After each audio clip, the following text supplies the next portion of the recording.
saya Tinggi makhluk kerjaan Lagan apa Indonesia Berlai kerja Habalakan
Dengai mandi kokonan kaya api bersyukuran tolak nakara Dengai mandi kokonan kaya api bersyukuran tolak nakara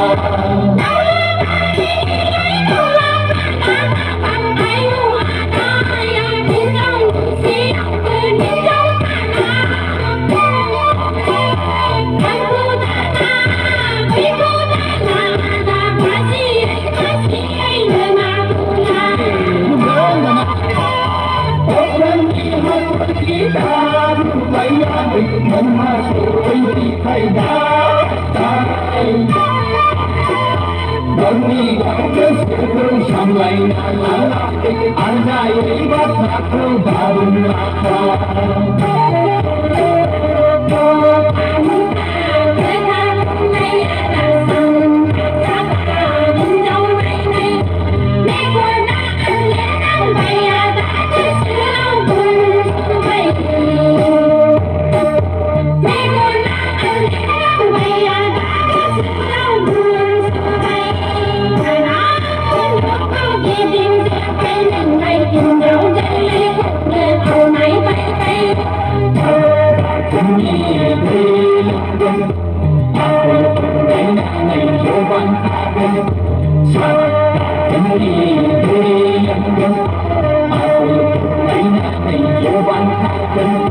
Dengai mandi kokonan sayang habis bersyukuran tolak nakara